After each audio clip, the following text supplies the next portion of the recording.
I have never covered a boxing event past midnight. That's what happened in Brooklyn, New York, at the Barclays Center. And you could maybe confirm or deny it, but I think your boy was complaining a whole lot about how long the show was dragging. Let me know in the comments if the event dragged for you at home, because it was still what, 9 p.m. 9:15 when Yeah. the main event got started. But man, it made it so much better. A midnight fight, Ryan Garcia and Devin Haney, a couple knockdowns, are supposed to be knockout in the seventh round, a meddling referee. It was beautiful, and that's why I love boxing. But man, does it frustrate me, Fernando. No, and you know what? I'll ask the engagement question Oh, okay. of the All right. day. What did you guys make of Ryan Garcia's victory? Is he back at being King Rye? Is it, I don't know. What did you guys make of it, and who should he fight next? I've gotten texts, Gilbert. Some people have told me Boots. Some other people have told Mm. me. Some people have told me a rematch with Tank Davis. The one that I don't hear a lot of, I heard it from the people on DAZN. It was go back and fight Devin Haney again at a normal weight. But I'm like, Mm. nothing's gonna change. Even if Ryan was probably 3 pounds less, I still think he does that to him. But what did you guys make, and who should he fight next of that fight? Look, Nancy's here. Nancy, we haven't seen you in a while. How you Hey, been? how's it going? Nancy at 12. Oh, you know what? Let's real quick. Right now at 12:10, we will be joined by our compa Emmanuel Morgan. Morgan, thank you. Emmanuel Morgan from the New York Times. He was at the fight with us. We're gonna break it all down. And at 12:30, folks, our compa Tyler Dragon from the USA Today will be jumping on with us to talk all things NFL draft. So make sure you guys tune in.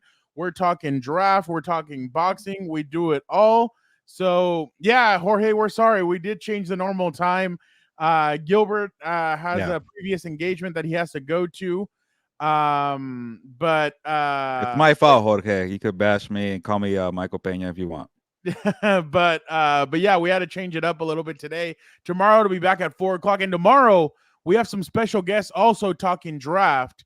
So make sure you guys tune in tomorrow at 4 o'clock. We Yeah. have Doug Keed We got from, two. I was gonna say we got two guests on, and then two guests today, and then tomorrow, right? It sounds yeah, we like have it. two guests. Yeah. So yeah, we're sorry about the switching up of the times. But tomorrow we're gonna have Doug Keed from the Boston Herald. He's joining us to talk. What are the Patriots gonna do? Are they really gonna jump out or are they gonna stay at 3 and take a quarterback? Gilbert, who is our other guest tomorrow? Yeah, Sam Fortier from the Washington Post, and Sam used to cover the Chargers. I want to say in 2018. I think I got that right. Yeah, it was my first year on the beat, and Sam now covers the Commanders. So he said, yeah, he said most likely. Kind of gave me a maybe, but I'm gonna put Sam on the spot. So we'll get Doug and Sam to talk draft, Commanders, Patriots. Obviously, we're gonna cover what the local teams do, the Chargers and the Rams, and we're gonna give you more Chargers and Rams content about a half an hour when Tyler Dragon comes on. But we got to cover. We got the national point of view with Tyler, with the local point of view with Sam and Doug. And I like that we got those two guests on for now, because they're going to break down the top three or the top four of the draft. And then the Chargers pick at number 5. So very enticing week. But we're going to talk boxing for the first half of this show. Exactly. Jorge says, "Hell yeah, draft week. You ain't gotta apologize." Yeah. So make sure you guys are tuned in right now. We'll talk a little Ryan Garcia, Devin Haney, and then at 12:30 we are having Tyler Dragon on. So make sure you guys tune into that. Nancy thinks that Ryan Garcia needs major improvement. Hits soft. He's soft or hit soft. Hit soft. Sorry. I'm better. Nancy, he knocked the guy down like 3, 4, 5 times. He hit soft. Maybe Devin Haney's a soft one. I don't know. Keith Thurman called them pillow hands, and I thought that was funny, but also kind of mean. But yeah, Ryan Garcia got a punch, but I'm not gonna lie to you, Nancy. He does need improvement. I thought his footwork was a little better, but still a little awkward, and he needs to work on the cardio. But he was patient this time. I like the patience that he had. She said, "I think Ryan Garcia got off easy. To be honest, the guy was soft and didn't hit hard. I And think yeah, Devin Haney has soft. Yeah, yeah, okay. I feel bad for calling Devin Haney, but he just lacks power for now. I remember I laughed at that one point. It might have been like maybe the middle of the round when Devin was getting a groove, and he kept punching the body at Ryan Garcia like 4 row. Oh And yeah, when he was in the what is corner. that? What is that? like if you get rocked in the body like that, you're gonna feel the damage. And Ryan Garcia didn't even hesitate. So yeah, and you can tell his trainer. Oh my god, I forgot his name. I'm Derek terrible James. with him. Derek James. You could tell his trainer really worked on him with things. There was a point, Gilbert. I saw this on I think DAZN's Twitter. We can't use that kind of stuff. If not, we'll get flagged. We So have a lot of content on our channel where you want to use it. I won't give you the strike, exactly. Fernando. So check Exactly. out the YouTube channel because we have plenty of content from Brooklyn. We were there. Yeah, exactly. Make sure you guys tune into that. But Gilbert, there was but the reason why I was pointing that video out was because there was a video where right around the 6th or 7th round, I was going to say inning, Ryan turns and says something to somebody in the crowd, and Derek James grabs him, throws him into the corner, and says, "Stop, focus, like get in this. We cannot get distracted." So I completely kudos to Derek James for everything that he's done. But the thing that left me frustrated, Gilbert, honestly, is the press conference. The first question, Ryan talks about, hey, I was still drinking. I was still going out. I went out this whole week leading up to the fight. And I'm like, dude, like, can you imagine if you didn't do all that? Can you imagine if you actually put the work in, you busted your ass and you stop with all those antics? Like, dude, you could probably be one of the better pound for pound fighters in the world if you actually concentrated and stopped doing that. Yeah, Fernando, I'm with you. And at first, I thought he was maybe still trying to troll us, but then he got deep about what's going on in his life. Like, if you really knew what I was going through, you know, the divorce, you know, depression, you know, the mental games. And sometimes I feel like, well, you kind of added to yourself. How about you just disappear from social media? I get Ryan, you got to sell a fight, and we all appreciate that because you got people into it. You carry the whole promotional, but you got to find a balance where you got to work on yourself. And you're right, Fernando, because not many expected. I don't even think people who supported Ryan Garcia expected that type of dominance from the first round to really hurt him and just to be like he improved with Derek James. There's still a lot of level to it, but he finally is not the hype machine that De La Hoya kept building up. Yeah, he has or himself on TikTok with the fast hands and all the videos. Now we see the potential. Like this guy is actually a legit. It might get to a point, Fernando. He might be in a top 10 pound for pound list at number 9 or 10. And on that note, stop forgetting about Tank Davis. For some reason, Tank Davis does not get top 10 pound for pound. And Devin Haney got all the love. He got all the credit. He was top 5 among people's rankings. What the hell do we know, apparently? So, yes, Ryan Garcia has to train, you know, and be 100%. But, man, that was so impressive. And I can ask you the question right there, Fran, because I was surprised. I did not see that coming. I knew about the fast hands. I knew about the power. But the patience, the timing, and just having that rock hard of a hand. I know Haney has, you know, kind of a suspect chin, and we all found out about it. But were you surprised about the performance? Because that was just pure dominance. De La Hoya's tripping saying Garcia is the face of boxing. He's got to hype up his guy. I'll tell you one thing, Gilbert, and I remember somebody, I can't remember who said this.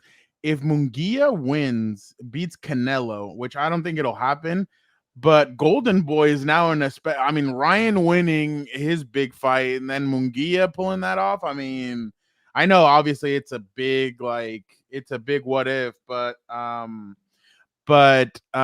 yeah, Gilbert, I was surprised, even though you know it's funny. Vic did not call a knockout, but I guess we did call a split decision, though. I did give him credit. Dan and Dago actually did call a knockout, but who did we give credit more, Victor or Dan? And you can pull up the comment here because Victor called a split decision and Dan called a knockout, but it wasn't a knockout. He got robbed by a knockout, and then there was a majority decision. So you know what? I'll give Victor and Dan the credit. Now I think about it. Good calls, guys, and we got it wrong. Unanimous decision. Dan wasn't happy with the referee either. He said that the referee got robbed from a pick. He got robbed. Yeah, exactly. But you know what's funny, Gilbert, is that in the first round, right away in the first round, he really got on. Like he, and that's what Devin had said all week leading up to it. He's like, look, I think he's gonna come in. I think he's gonna rush me, and I'm gonna need to be all over him, or I'm gonna need to be ready for that. He wasn't ready for that. Ryan really got on him, and he was on him from the start. Second, third, fourth round, Ryan kind of cooled off a little bit, and that's where I think they thought you will get him in the second, third, and fourth, and then he'll be too gassed to go the distance. Ryan ended up going the distance. Now, I still think he needs I still think he needs some cardio work, but I mean, Dan's never Yeah. happy.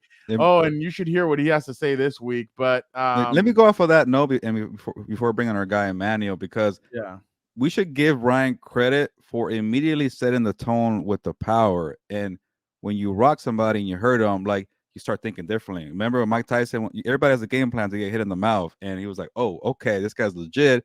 He got stronger from the amateur days. Remember the whole game 7, this time it counts, whatever. yeah. That set the tone for the fight, This time it and counts. this time it counts. And then, he didn't remember in the Tank Davis fight. The second that Garcia got some kind of ooh from the crowd, he rushed it. He heard the crowd. He wanted to put on a show. No, he kind of timed it. He waited it out, and in a way, the cardio issue might have helped him chill out a bit, like calm down, because those middle rounds he had to kind of regain the stamina, and that's where Devin Haney was getting settled in. And I like that he was clinching at times. Yeah, I hate the whole hugging and stuff, but you can't get picked apart by the technician, the skillful fighter. So you made the fight dirty. You're the bigger fighter. You didn't make weight. I get that. We should not forget that. I did not like that. I'll say that right there. But it was a good game plan by Derek James, and maybe the whole Carter thing helped him chill out. And then when he saw the opportunity in the 7th, he went for it.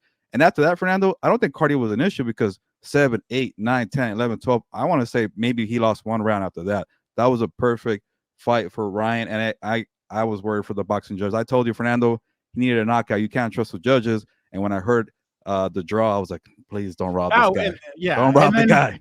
Somebody on TV had a draw too, and I was like, what are we doing? But technically, to their defense, if it wasn't for the point deduction, they would have had 113, 112 Ryan Garcia, but that fight was not that close regardless.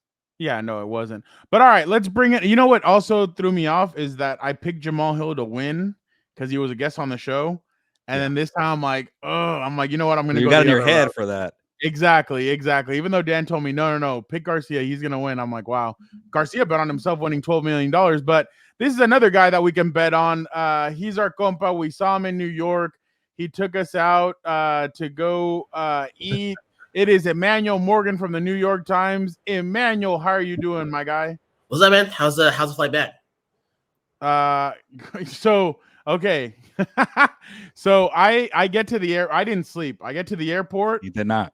And it is a cluster. It was just terrible. Like they have a pre-TSA pre-line. And it was like, what? And so I was fighting with the lady. I'm like, lady, I have to get on my flight. So we go back and forth, and she tells me to get in line. I'm like, oh, this is stupid. I get in line, and I'm like, now am I cleared to go? And then she's like, yeah, now you are. I'm like, Jesus. So then I get in the line. I text Gilbert. I'm like, it's a shit show down here. You better get here now. And Gilbert texted me today. You bought me an extra 15 minutes, Fernando, so I give you credit for that. Yeah, he's like, it was a complete shit show. There was a lot of people leaving. I don't know why, but there was a lot of people at JFK. What's better, Emmanuel, JFK or LaGuardia? LaGuardia is a lot better. Yeah. Okay, I got that sense immediately. Okay, good thing. Yeah. LaGuardia is a lot better because it's like more up to date. JFK is like the longer flights, so like that's more popular. But LaGuardia is like a lot more easier to get to. You know? I did notice a lot of international, like it's bougie. That's why JFK. Yeah. That's where my boy likes that bougie life. I saw that little fountain thing where the water is like coming down and like everybody's standing there taking videos and stuff at LaGuardia. So yeah, I can tell where he says it's up to date, it's new. I mean, it's a lot nicer. JFK was just a crap. Oh, and then my bad. Real quick, the family in front of me. Here, honey, have your passport. Show it to the guy. Oh, I'm a big girl. I have my passport. You guys move. No, do that yourself, parents. It's 5 a.m. Like, let me get out of here. I want to go back home, and you guys are making me stand here and wait. So yeah, I was not happy with that. But hey, I got on the flight. I got home. That's all that matters. But yeah. But all right, my guy, Emmanuel, what did you make of the whole of the horror deal, the main event? What did you make of Ryan Garcia versus Devin Haney? Ryan fought well, bro. I mean, like that's the first time I saw her fight. So it's like live. So seeing like the left hook, like the power that he has in that punch was kind of crazy. So yeah, he caught him the first round. That kind of set the tone for the rest of the fight. I mean, he gassed a little bit. I mean, Devin like was hitting the body like in the middle rounds and stuff, but towards the end, I mean, Ryan like started beating him up. So yeah, like he fought well. He fought very, very well. Emmanuel, you were right there, ringside or pretty close. You got better seats than the Compas, man. But one day we'll get up there. How was everybody in that press row there? Were they like all shocked and surprised because Devin was a minus 800 favorite coming to this fight? So were people stunned, or was anybody like, you know what, I saw that coming? Yeah, no, yeah, we were saying that he's like Ryan's like a good actor because like Ryan kept having us thought that we were like that he was like crazy and stuff. Now he fought well, so yeah, I mean like most discussion like later was about the ref, like the ref was like being like a lot kind of crazy with like the long counts. So like we were talking a lot about that, but yeah, no, Ryan fought well. Yeah, we were impressed. Let me ask you a quick question, Emmanuel. Obviously, right here it says, "Why is it okay to have a hydration clause and not cool to make weight like Garcia?" I think both of them are not cool, but yeah, not cool. Yeah, like neither are cool. I mean, I think it was like the reason that they wanted to make the fight happen for the fans because like everyone already flew to New York. I mean, there was already like a big fight, so the undercard wasn't really that good. So like they had to like keep that fight going. So yeah, like no matter what, like he missed weight or not, like they had to keep the fight going. Well, they would have had a pushback from us if that wouldn't happen. But look, I mean, here's a perfect example of what we're talking about right here. This is Ryan Garcia's body for Tank Davis, and I know it's a fight. It's like about here he was at 135, and this one was basically 143. But you could tell there's a clear-cut difference. His body type shouldn't be 135. I mean, I don't like the editing work on the picture though. I mean, it might have kind of exaggerated a little bit. Still, yeah, I mean, well, yeah, but still, I mean, Ryan did look completely different this time around than he did the last time. Like he looked confident going into this fight, and I felt like against Tank, he really didn't feel all that way. Yeah, because like he had to cut like 5 more pounds basically, and then he had the rehydration clause. So yeah, like everything's like up against him that Tank fight. So I mean, yeah, he missed weight here, but he was still at a higher weight class than it was for Tank fight, and then he had a better like weight cut, so like his body was like more prepared for this fight. So well, let's go off of that, Emmanuel, because we heard De La Hoya. You were in the press conference room saying he calls the shots now. He's the face of boxing. If Tank Davis wants to fight Ryan Garcia, has to be at a catch weight 143, 144. To me, the fair thing would be, hey, you made Ryan punish himself to go to 135, and then you can't even rehydrate the next day. He did everything you wanted for the fight fans, and they both made a lot of money. But do you think Tank would do it now under his, kind of, clauses? Hey, you know what? 143, 144 catch weight. You got to come up. He's a big puncher, but he's not a big dude. You've seen him around. Man, he's a short dude. But to go from lightweight to whatever you want to call it, a junior welterweight catchweight, do you think Tank Davis says, oh, you know what? I'll make the money. I'll kind of make it a fair trade here, 1-1. What do you think? I don't know. We'll see, right? Like it has to be the money will be the biggest factor because like the Mayweather people like they always like, oh, like we call the shots, so we do what we want. So I mean, yeah, like the money is gonna be the main thing because like he's gonna be the one risking like a lot to fight him that way. So if he does it, then there's gonna be like the money will probably be like the biggest factor. I don't think that photo was that much Photoshop, Jorge. Look, like this is him with Connor the night that day when he fought Tank. The face looks a little like a regular person. That one looked a little kind of like. Oh, the face. Okay. The face. Well, yeah, but then the model face, the 1990s model. Well, yeah. But he also took a picture right before where he did look kind of weird before this fight. So yeah, I mean, tomatoes, I guess. What do you think happens next with Ryan? Probably a rematch, I would say. Really? Yeah, probably a rematch. I think. I don't need a rematch. I can see it, Fernando, because they're both with the zone and more money for the companies and the promoters. Exactly. But yeah, plus like he didn't make weight, so like this would be for the belt. So yeah. Well, no, the belt is vacated. Oh yeah, I forgot about that. Yeah. But you're right, man. That's the storyline. Well, what happens if he makes weight at 140? But Ryan said he can't go down to 140 past 143. Why even make the fight? You can't even do it. Will Devin go up? Is that, I guess, for him the only way to get a rematch? Yeah, maybe. Yeah, I think it's a rematch. So like they're two of the biggest names for their weight class. Like everything they do. So, yeah.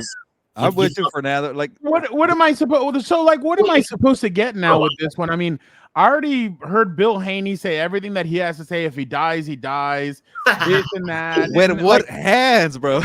What is he gonna? Yeah, what? Like his son is in Ivan Drago, and the one thing I've kind of noticed about this whole weekend is, and I don't know if I'm wrong in saying this, Gilbert and Emmanuel, you guys can correct me. I think Floyd Mayweather has given everybody a certain image of boxing where people are scared to take L's and they want to be perfect and perfect and perfect and perfect, like Floyd.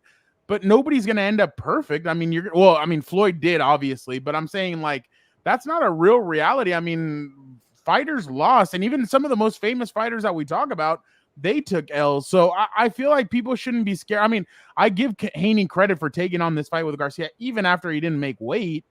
But Yeah. I feel like people shouldn't think about, like, oh, if I take a loss, like, that's it. Like, I'm going to – no, look at Ryan. Ryan bounced back from the Gervonta fight, and he was able to now put it together and win here. I know it's different scenarios, but I just feel like people kind of look at Floyd and, yeah, they want to emulate him. But at the same time, you have to also think, like, if you take an L, that's not a bad thing. That's a way to go reinvent yourself in a sense and see what you did wrong, pick at whatever you did wrong and try and perfect it. And so I think, yeah, like Jorge said, guys care too much about their record and they don't take the big fights. I mean, Julio Cesar Chavez is a guy that we all know, that we all love growing up as Mexicans, and he took L's. So, I mean, I just feel like and then another thing that I'm pissed off at is I think some of these boxers need to do more. Don't do the whole fight once a year and then fight the next year, like one or maybe two. No, you have to fight at least 2 to 3 times a year, I think, to kind of keep it up. I know COVID obviously kind of stopped a lot of this stuff, but I feel like people need to start doing that and start fighting a lot more and more, not more often, but like at least 2 or 3 times a year, not once. Like that's just a little mini rant. That's why I like UFC better, because Dana doesn't make you fight. Like Dana doesn't make you fight at least like twice a year. I mean, obviously, like the big guys, like, you know, more leeway, but most times you're gonna fight at least like twice a year. They got to work on the undercards, man. Oh my God, God. that was a snooze fest for boxing.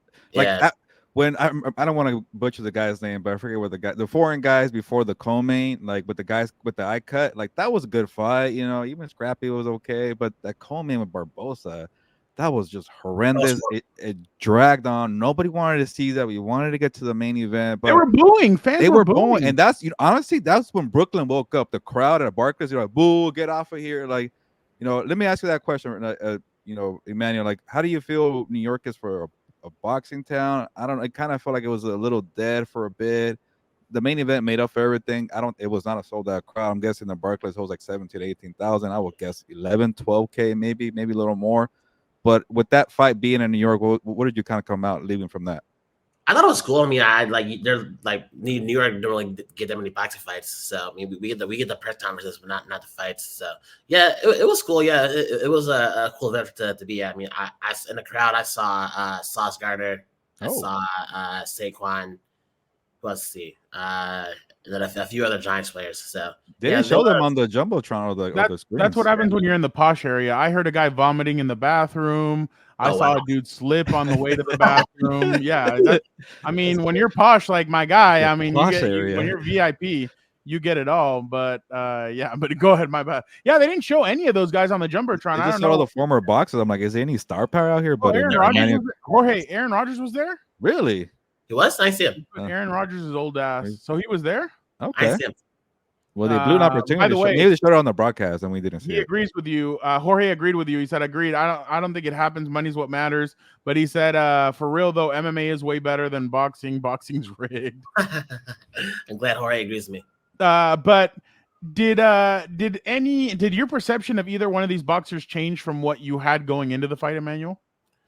Not really. I mean, we knew Devin didn't have hands, and we knew that Ryan had a good left hook. So, yeah, I guess, like, if anything changed, it's like the way that Ryan, like, promoted the fight. I guess, like, we gotta, like, look at everything he does with a grain of salt now, and like don't take it like as serious.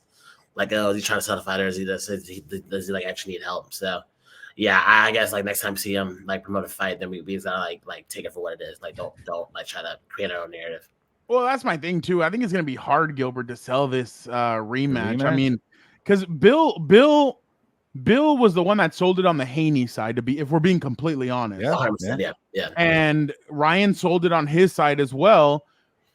But it's like, okay, what are you going to sell me on that? Like, what am I going to see that's different here? If Ryan has to make weight, okay, but what am I really going to get? Like, your son, like, in one of those, and Gilbert pointed it out to me, like he had Ryan in the corner and he was hitting him like in the kidneys, but you could tell Ryan was not, and then Ryan even kind of stood up and kind of shook his head like, yeah, that's nothing. So that's the thing. I don't know what they're going to be able to sell me on for this next fight. The weight, I think, Fernando, and if Ryan goes, you know what, here's I'll lay it out for you guys. If Ryan Garcia takes like a tune-up bout at 147 and he looks good at welterweight, Devin, it's on you. You're not a small dude. Go up and wait. Obviously, you have no power to translate. Hey, you want to be compared to Floyd Mayweather? I think we overrated Devin and we underrated Ryan Garcia. And if you got the skills and the defense, because there was no defense I saw out there, maybe the mind games worked on him, but if Devin goes and reinvents himself as a true defensive fighter, and who cares if people call you boring, and you're at 147, let your dad do the barking. If Devin takes a fight at 147 and he looks legit, are you now intrigued, Emmanuel, at 147 and have these guys in a bigger weight class? Yeah, 100%. Yeah. I think it's like the weight for sure. Like it's like a big selling thing because like you see like one side of it, you go from there. So. Yeah, no, I feel it. Delbert says, "Good morning, Compas. Ryan's antics really had me concerned, but congrats to him for pulling it out. Screw the strap, he made the money." Emmanuel, what did you make of that? That Ryan put $2 million on himself and he ended up winning 12. I think he said is that allowed? He ended up winning 50 million. The whole he made 50 million off of this fight with the money that he put the bet on. But what did you make of that, Emmanuel? Nah, it's crazy. Yeah, like he. Someone was saying that like during when he made that bet, like his dad was like in the corner saying like, no, don't do it, don't do it, don't do it, don't do it. So yeah, like he knew he wasn't gonna make weight. So like the fact that he like made that bet was kind of hilarious. Yeah, that was so man, you think? Go ahead. I was gonna say, man, before we let you go, what was your coverage of this fight? You know, what did you do for New York Times or anything you want to promote? I'm doing a story later this year about the boxing economics with streaming and all of that. So I wanted to go there and check it out to see like the sourcing and things like that. So like with the Zone data as a streaming provider for boxing. Yeah, because like Showtime and HBO have like gone out of boxing. It's like now it's like all streaming. So go do a story about that later this year. That's a good idea. That's a good story. Can't wait. Oh, Emmanuel's going to be in Dallas for Tyson versus Jake Paul. I can already see we'll Netflix see. Streaming boxing. Yeah. Yeah. No, that's a one-off. Yeah, I doubt next week we'll do that. I kind of was hoping they would. That'd be kind of cool. But yeah, it should be as a one-off probably.